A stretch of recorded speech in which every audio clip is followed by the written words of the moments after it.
जय सचेत नेपाली, जय सचेत नेपाली।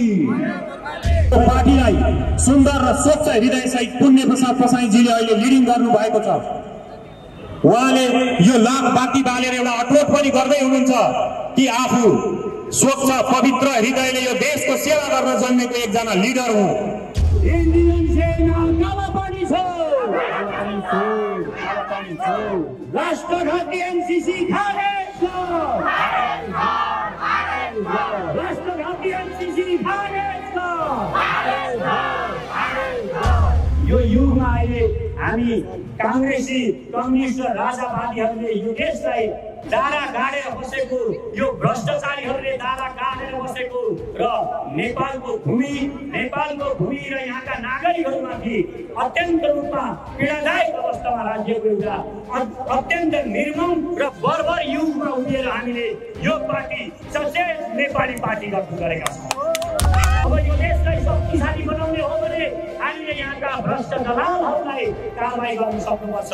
यहाँका भ्रष्टहरू, यहाँका माफियाहरू र यहाँका विदेशी दलालहरूले यो देश कब्जा गरेर राखेका छन्। यो देशलाई यति निर्मम तरिकाले लुटिएको छ। हेर्नुहोस्, यति महान देश छ, यति सुन्दर देश छ, तर यो देशलाई विश्वको सबैभन्दा गरिब देश बनाउन लागिरहेका छौँ भने यो विश्वको तेस्रो भ्रष्ट मुलुकको रूपमा यो देशलाई पुर्याइसकेका छौँ। हामीले आज 1 लाख बाँकी बालेका छौँ। 1 लाख बाँकी हामीले 1 लाख कार्यकर्ता 4 महिनामा जोडिसकेपछि, हामी जोडिएपछि, आर्थिक रूपमा भावनात्मक रूपमा देशको मायाले जोडिएपछि हामीले लाख बाँकी बालेका छौँ र हामीले के भन्छौँ भने हामीले लाख नेपालीलाई उज्यालो पुर्याइसकेका छौँ। यो सर्व पहिचानवादको यो दृष्टिकोण हामीले उहाँहरूलाई देशका युवाहरूलाई भन्छु, तपाईँ मलाई विश्वास दिनुहोस्, तपाईँ युवाहरू मलाई विश्वास दिनुहोस्, म यो देशलाई समृद्ध र शक्तिशाली बनाएर देखाउँछु।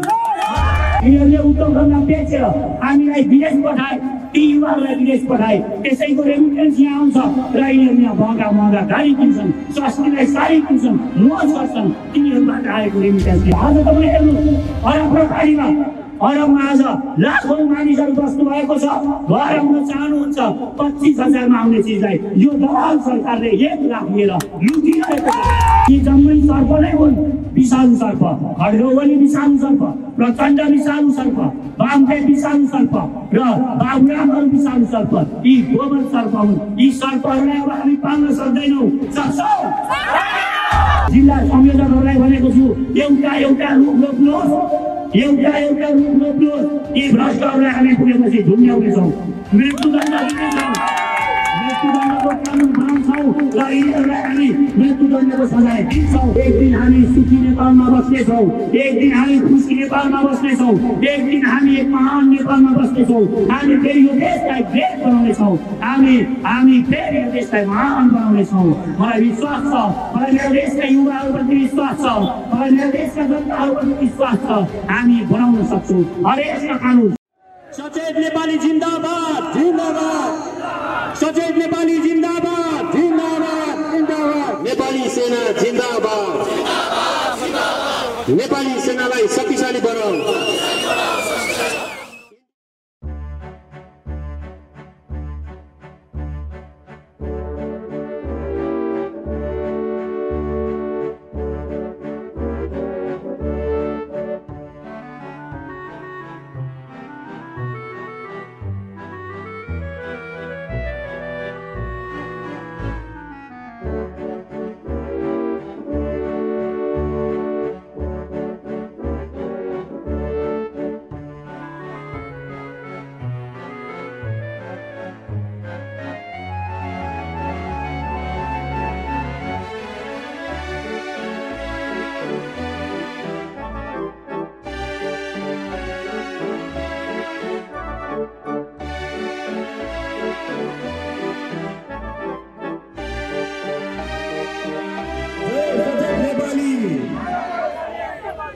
जय सचेत नेपाली, जय सचेत नेपाली, आयो गोर्खाली। जय सचेत नेपाली, आयो गोर्खाली। सचेत नेपाली पार्टी एकैचोटि 1 लाख कार्यकर्ता लिएर जनता सामु आएको छ। त्यसैले 1 लाख कार्यकर्ताहरूको उज्यालोको प्रतीक, हृदयको प्रतीकको रूपमा हामीले आज 1 लाख बाती बाल्न गइरहेका छौँ। यो सचेत नेपाली, जय सचेत नेपाली, आयो गोर्खाली, जय सचेत नेपाली, आयो गोर्खाली, जय सचेत नेपाली, आयो गोर्खाली, नेपाली जनता जिन्दाबाद, जिन्दाबाद, जिन्दाबाद, नेपाली जनता जिन्दाबाद, जिन्दाबाद, जिन्दाबाद, नेपाली जनता जिन्दाबाद, जिन्दाबाद, जिन्दाबाद। सचेत नेपाली पार्टी अघि मैले भने जस्तै हिजो निर्वाचन आयोगमा दर्ता भएको छ र निर्वाचन आयोगमा दर्ता हुँदाखेरि यति बेला हामी देश तथा विदेशमा 1 लाख नेता तथा कार्यकर्ताहरू, 1 लाख जना कार्यकर्ताहरू सहित हामी जन्मिएका छौँ। हाम्रो यस सचेत नेपाली पार्टीका केन्द्रीय अध्यक्ष श्री पुण्य प्रसाद प्रसाईज्यूलाई 1 लाख जना कार्यकर्ताहरूको प्रतीक लाख बाती बालिदिनु हुनको लागि म हार्दिक अनुरोध गर्दछु। 1 लाख जना कार्यकर्ताहरूको प्रतीकको रूपमा हामीले लाख बाती बालेका हौं। यी हरेक कार्यकर्ताहरू, यस पार्टीमा सामेल हरेक कार्यकर्ताहरू स्वच्छ हृदयको देश बनाउने अठोट लिएर जन्मेका छन्, सामेल भएका छन् यस पार्टीमा र यो पार्टीलाई सुन्दर र स्वच्छ हृदय सहित पुण्य प्रसाद प्रसाईजीले अहिले लिडिङ गर्नु भएको छ। उहाँले यो लाख बाती बालेर एउटा अठोट पनि गर्दै हुनुहुन्छ कि आफू स्वच्छ पवित्र हृदयले यो देशको सेवा गर्न जन्मेको एकजना लिडर हुँ, देशको सेवा गर्न जन्मेको नेपाल आमाको सपूत हो। त्यसैले अरु 1 लाख जना कार्यकर्ताहरू यस्तै स्वच्छ हृदय भएका, सुन्दर मन भएका, देश विकास गर्ने अठोट सहित आउनुभएका कार्यकर्ताहरूको प्रतीकको रूपमा हाम्रो यस सचेत नेपाली पार्टीका राष्ट्रिय अध्यक्ष, केन्द्रीय अध्यक्ष श्री पुण्य प्रसाद प्रसाईजीले लाख बत्ती बाल्ने कार्यक्रम गर्दै हुनुहुन्छ।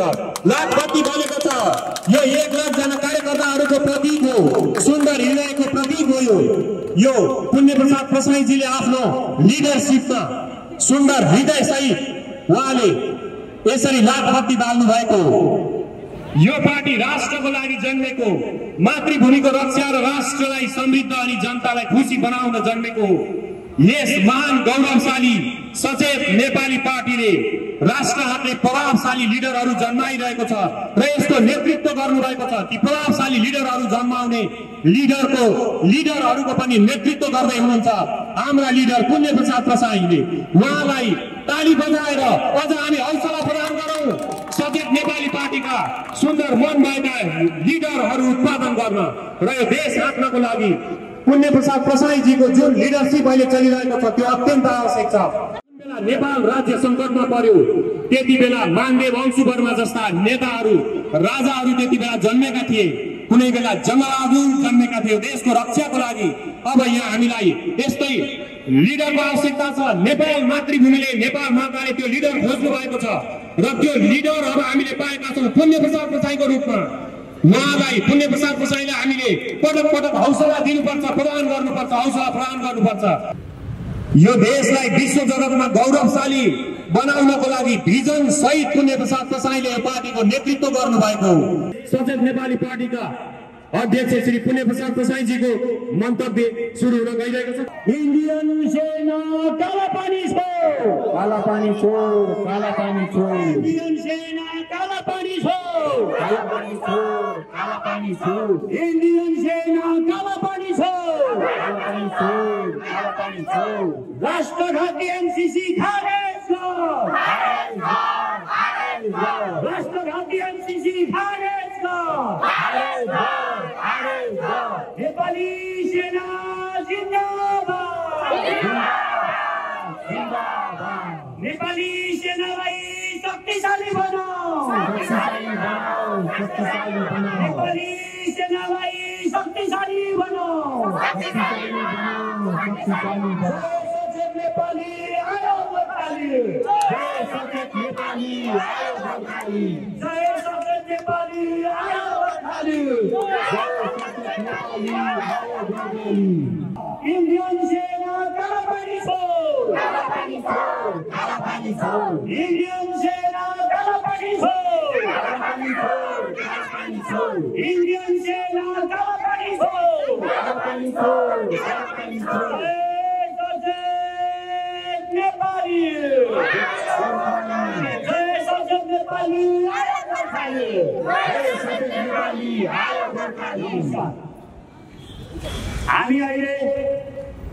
हामी अहिले एउटा यस्तो युगमा छौं यो युग वास्तवमा यो युगमा अहिले हामी कांग्रेसी कम्युनिस्ट र राजावादीहरूले यो देशलाई दारा गाडेर बसेको यो भ्रष्टाचारीहरूले दारा गाडेर बसेको र नेपालको भूमि र यहाँका नागरिकहरूमाथि अत्यन्त रूपमा पीडादायक अवस्थामा राज्यको एउटा अत्यन्त निर्मम र बर्बर युगमा उभिएर हामीले यो पार्टी सचेत नेपाली पार्टी गठन गरेका छौं।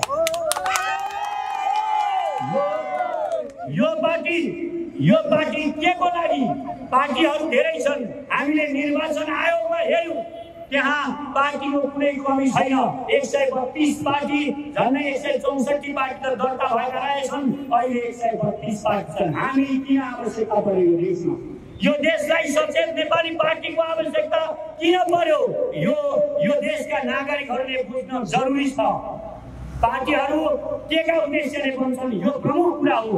पार्टीहरू धेरै यहाँका जुन पार्टीहरू पनि बनेका छन् ती केवल सत्ताको लागि बनेका छन्, शक्तिको लागि बनेका छन्, आफूलाई शक्तिशाली बनाउनको लागि बनेका छन्। तर ती कुनै पार्टीको उद्देश्य यो देशका नागरिकलाई, यो देशलाई शक्तिशाली बनाउने छैन। त्यसकारण हामीले बुझ्यौं अब यो देशलाई शक्तिशाली बनाउने हो भने हामीले यहाँका भ्रष्ट दलालहरूलाई कारबाही गर्न सक्नुपर्छ।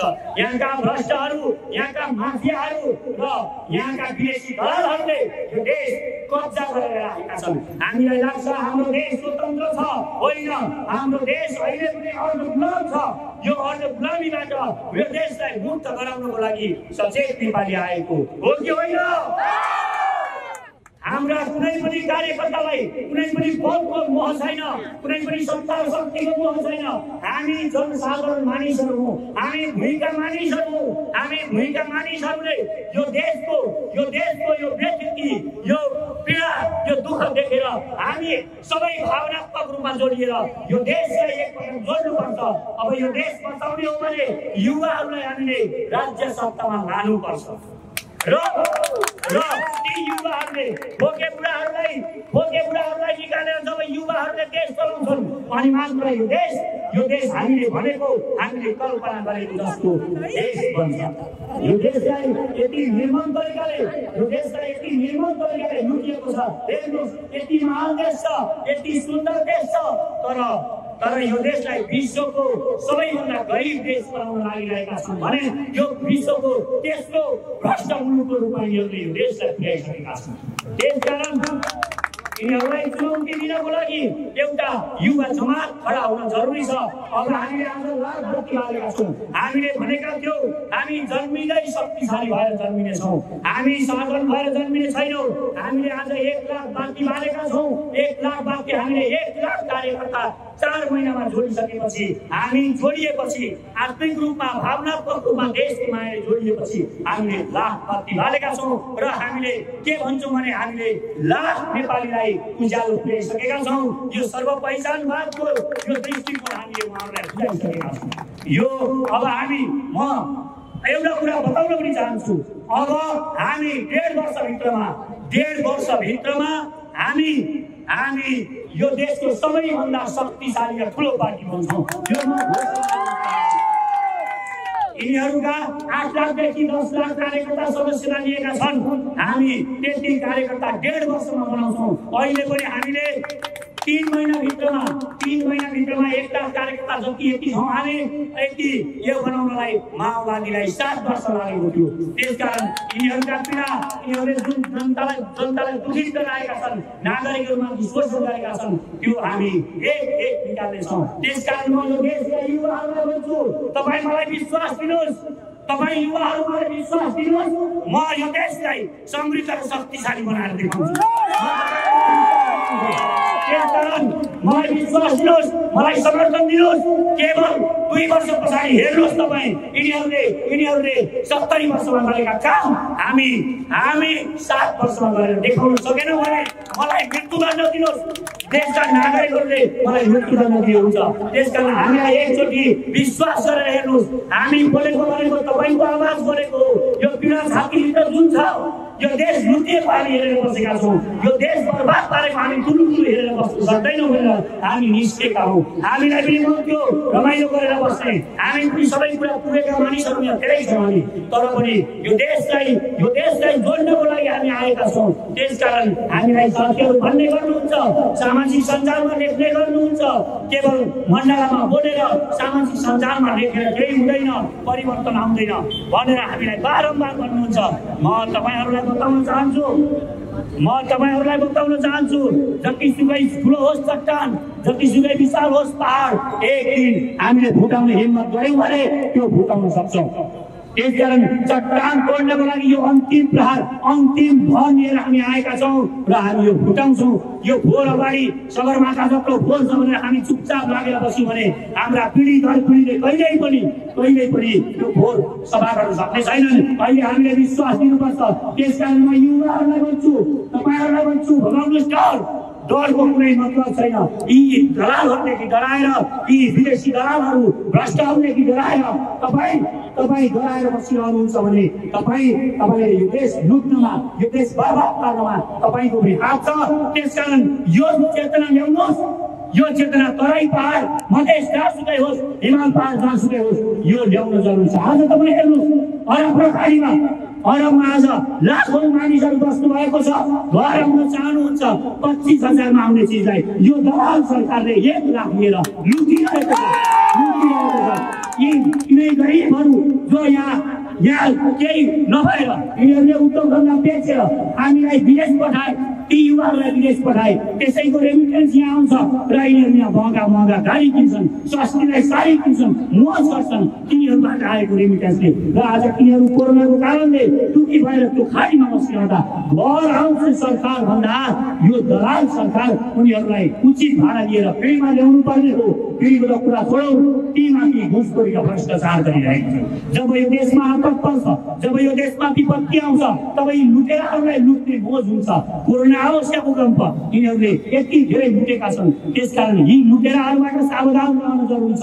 र म सबै नेपाली नागरिकहरूलाई अनुरोध गर्छु, यो सचेत नेपाली पार्टी यो देशलाई मुक्त गराउनको लागि आएको हो। अब 72 करोडको सर्प पाल्नेहरू, 72 करोडका सर्प पाल्नेहरूलाई एक दिन हामी छलाउनेछौँ। जब हामी शक्तिमा पुग्छौँ, यिनीहरूलाई जुन हामीले पालेर राखेका छौँ, सर्प होइन, यी जम्मै सर्प नै हुन्। विषालु सर्प, खड्गौली विषालु सर्प, प्रचण्ड विषालु सर्प, वामदेव विषालु सर्प र बाबुरामहरू विषालु सर्प, यी गोबर सर्प हुन्। यी सर्पहरूलाई अब हामी पाल्न सक्दैनौँ। यी दलालहरूलाई पालेर राख्न सकिँदैन। त्यसकारण संसारभरिका नेपालीहरू यो आवाज म पुर्याउन चाहन्छु। तपाईँहरू सचेत रहनुहोस्, आफ्नो परिवारलाई यहाँ भन्नुहोस्। अब यी दलालहरू आयो भने तपाईँले भन्नुहोस्, सचेत नेपालीलाई भोट हाल्ने हो। सचेत नेपाली पार्टीले यो देश बनाउँछ। हामी भिजन सहित आएका छौँ, हामी यतिकै गफ गर्न आएका होइनौँ। हामीमा एउटा हुटुटी छ, यो देश बनाउने हुटुटी छ। हामीले देखेका छौँ यो देश कसरी लुटिँदैछ। हामी सबै शिक्षित बुझेर आएका छौँ। त्यसकारण यो बुझेर आएको कुरालाई म यो जनता सामु राख्न चाहन्छु। हामी वास्तवमै यो देशलाई साँच्चीकै मुक्त गराउन आएका छौँ। सकिँदैन भनेर कोही मानिसहरू मलाई हतोत्साही गर्ने गर्छन्। हामी नजन्मिँदै पाउन पनि खोजियो, तर हामी शक्तिशाली भएर निस्किएका छौँ। सकिँदैन भन्नेहरूलाई म भन्छु, माटाको दरबारमा बस्ने हो पृथ्वीनारायण शाह, माटाको दरबारमा बस्ने राजाले यत्रो ग्रेटर नेपाल जोड्न सक्छन् भने हामी यत्रो युवाहरूले महान नेपाल बनाउन सक्दैनौँ। हामी झन् अब महान नेपाल बनाएर देखाउन सक्छौँ। यो हामीसँग आत्मविश्वास छ र यही आत्मविश्वास देशका युवाहरूलाई यो आत्मविश्वास कायम राख्न पनि म अनुरोध गर्छु। हामीसँग यो क्षमता छ, हामीसँग यो शक्ति छ। यो देशमा यो नभएको केही छैन। यो देशलाई वास्तवमा हामी युवाले स्वच्छ पवित्र भएर निस्वार्थ भएर यो देशलाई जोड्न खोज्यौँ, यो देश बनाउन खोज्यौँ भने यो देश 20 वर्षमा विश्वको सबैभन्दा धनी देश बन्छ। 20 वर्षमा बन्छ। तर लुटमार गर्ने, यो भ्रष्टाचार गर्ने दलालहरूलाई ठेक्का लगाउनु जरुरी छ। त्यसकारण मैले सबै जिल्ला संयोजकहरूलाई भनेको छु, एउटा रुख रोप्नुहोस्। यी भ्रष्टहरूलाई हामी पुगेपछि ढुङ्ग्याउनेछौँ। मृत्युदण्ड दिनेछौँ, मृत्युदण्डको कानुन बनाउँछौँ र यिनीहरूलाई हामी मृत्युदण्डको सजाय दिन्छौँ। यो भाषा भयो, यो संसारमा जहाँसुकै यिनीहरूले सन्धि सम्झौता गरेका हुन् ती सन्धि सम्झौता खारेज गर्छौँ, निर्गमन गर्छौँ, तर मृत्युदण्ड दिन्छौँ। यो विश्वास गर्न चाहन्छु। यो देश यसरी लुट्न पाइन्छ, देशका नागरिकहरूले एक पैसा जोडेर कर फुकिरहेको छ, यसरी लुट्न पाइन्छ देशलाई। देश यसरी लुटेको हामी युवाहरूले ठुलो हेरेर बस्ने र सबै युवाहरूलाई मेरो अनुरोध छ, तपाईँ भ्रष्टाचार भनेर गीत गाएर नबस्नुहोस्। तपाईले भ्रष्टाचारका गीत गाएर यो देशमा 1000 वर्षमा पनि भ्रष्टाचार जानेवाला छैन। आउनुहोस्, जोडिनु सचेत नेपालीमा। यो सचेत नेपालीले अब हामी सरकारमै जानुपर्छ। सरकारमा जानु भनेको हामी उन्मत्त हुनलाई होइन, हामी विलासी हुनलाई होइन, हामी यो देश जोड्नलाई हो। यो देश जोड्नलाई रक्त शक्ति जनताको लागि प्रयोग गर्नको लागि हो। हामी जनताको लागि यो शक्ति प्रयोग गर्नेछौँ र म विश्वास दिलाउन चाहन्छु तपाईहरूलाई, हामी यो देश जोड्नेछौँ। यो देशलाई हामी, यो देशको सार्वभौम सत्ता, यो देशको अखण्डतालाई हामी हजारौं वर्षसम्म यो भूमिमा घाँस उम्रिन्छै बचाएर राख्नेछौँ र यही आत्मविश्वास म यो देशका नागरिकहरूलाई पनि दिन चाहन्छु। र आत्मविश्वास कायम राख्नुहोस्। यो संसारमा एउटा मानिसले गर्न नसक्ने केही पनि छैन। मानिसभित्र अपार सम्भावना र सामर्थ्य हुन्छ। मानिसले चाह्यो भने जे पनि गर्न सक्छ। त्यसकारण यो विश्वास दिलाउनुहोस्। संसारका अरू राष्ट्रहरूले पनि, अरू राष्ट्रका युवाहरूले पनि आफ्नो देश यही आत्मविश्वासले बनाएका हुन्। त्यसकारण मेरो अनुरोध छ, तपाईहरूले देश बनाउन सक्छन् भने हामी युवा पनि देश बनाउन सक्छौँ। के हामी हाम्रो देश बनाउन सक्छौँ? हो, म सबै नेपालीहरूलाई र संसारभरिका नेपालीहरूलाई भन्न चाहन्छु, यो देश हामीले बनाउने हो। हामी जागरुक हुने हो। हामी पछि हट्ने होइन, हामी हारेर पछि हट्ने होइन। हारेको घोडाले मैदान छोड्दैन। हामी हिँड्दा लड्न सक्छौँ। हामी फेरि उठ्ने हो, फेरि हिँड्ने हो, सङ्घर्ष गर्ने हो, तर यी शैतानहरूका डाँडा भाँच्ने हो। यो गरेर हामीले देखाउने हो। त्यसकारण यो देशका युवाहरूलाई म अनुरोध गर्छु, जोडिनुहोस्, सचेत नेपालीसँग जोडिनुहोस्। जो जहाँ हुनुहुन्छ तपाईँ जोडिनुहोस्। हामी एउटा उदाहरण बनेर देखाउँ, विश्वमा उदाहरण बनेर देखाउँ। नेपालबाट यस्तो भाग आयो, सर्व पहिचानवाद। नेपालबाट नागरिक समाजवाद आयो, नेपालबाट समतावाद आयो। यो भाग हामीले विश्वमा दिने हो र यो भागले विश्व निर्णयको विश्वास दिलाउन चाहन्छु। एक दिन हामी सफल हुनेछौँ। एक दिन हामी सुखी नेपालमा बस्नेछौँ। एक दिन हामी खुसी नेपालमा बस्नेछौँ। एक दिन हामी एक महान नेपालमा बस्नेछौँ। हामी फेरि यो देशलाई ग्रेट बनाउनेछौँ। हामी फेरि यो देशलाई महान बनाउनेछौँ। मलाई विश्वास छ, मलाई मेरो देशका युवाहरूप्रति विश्वास छ, मलाई मेरो देशका जनताहरूप्रति विश्वास छ। हामी बनाउन सक्छौँ। हरेस नखानुहोस्। एक दुई पटक खत्तर लाग्यो भनेर, एक दुई पटक अवस्थाहरू आए भनेर हरेस नखानुहोस्। कसैले तपाईँले कमजोर खान सक्छन्। दियो मैले बारम्बार भन्ने गरेको छु, एउटा सानो दियोको लागि, अघि हामीले बालेको यो दियोको लागि यो सानो हावा पनि समस्या थियो, तर जङ्गलमा नागेको डढेलोको लागि आँधी पनि ऊर्जा हो। त्यसकारण हामीलाई जे समस्या आउँछ त्यसलाई हामीले ऊर्जा मान्ने हो र अघि बढ्ने हो। हामी पछि हट्ने कुरा छैन। हामी अघि बढ्ने हो, बढिरहने हो र एक दिन यो देशलाई महान बनाउने हो। यो देशलाई वास्तवमा हामीले जुन विश्वका अरू देशहरूको उदाहरण दिन्छौँ, विकसित देशहरूको उदाहरण दिन्छौँ, त्यस्तै देश बनाएर एकचोटि यो नेपाललाई, यो हाम्रै पालोमा हामीले गरेर देखाएर मात्र मर्ने हो, न त हामी बाँच्ने हो र यो देश बनाउने हो। धन्यवाद।